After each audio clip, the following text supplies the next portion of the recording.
Yanbu premier league cricket ടൂർണമെന്റിന്റെ ഭാഗമായി താരലേലവും trophy ലോഞ്ചിങ്ങും നടന്നു. Yanbu Radisson ഹോട്ടലിൽ നടന്ന പരിപാടിയിൽ ക്ലബ്ബ് പ്രതിനിധികളും സ്പോൺസർമാരും പങ്കെടുത്തു.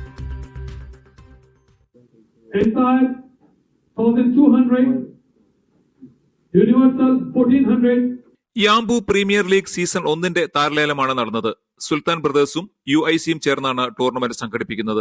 നമ്മളൊരു IPL ഫോർമാറ്റിലാണ് ഈ ഒരു പ്ലാൻ യാംബുവിൽ കൊണ്ടുവന്നത്. ഇതാദ്യമായിട്ടാണ് യാംബുവിൽ ഈ ഒരു യാംബു പ്രീമിയർ ലീഗ് എന്ന സംവിധാനം ഓപ്പൺ ആയത്. ഡിസംബർ 25, 26, 27 തീയതികളിൽ ആണ് യാക്ക അൽസനയ ഗ്രൗണ്ടിൽ വെച്ചാണ് ഈ കളി ടൂർണമെന്റ് സംഘടിപ്പിച്ചിരുന്നത്. റാഡിസൺ ബ്ലൂ ഹോട്ടലിൽ നടന്ന പരിപാടിയിൽ സ്പോൺസർമാരും കായിക ബിസിനസ് രംഗത്തുള്ളവരും പങ്കെടുത്തു.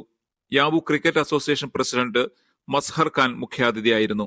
We are doing the player auction right now, and we are looking forward to have a great event.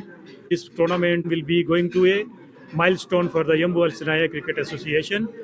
YPL പ്രതിനിധികളായ അൽ ജസാം അബ്ദുൽ ജബ്ബാർ, അൽ സജാം അബ്ദുൽ ജബ്ബാർ, ഷഹീൻ അബ്ദുൽ ലത്തീഫ്, ശിവാനന്ദ് എന്നിവർ പരിപാടികൾക്ക് നേതൃത്വം നൽകി. ഇമ്രാൻഖാൻ പരിപാടികൾ നിയന്ത്രിച്ചു. യാക്ക ക്രിക്കറ്റ് സ്റ്റേഡിയത്തിൽ ഡിസംബർ 25, 26, 27 തീയതികളിലാണ് മത്സരങ്ങൾ നടക്കുന്നത്. ടൂർണമെന്റിൽ 10 ടീമുകൾ മാറ്റുരയ്ക്കും. Niyas Yusuf, media 1, Yanbu.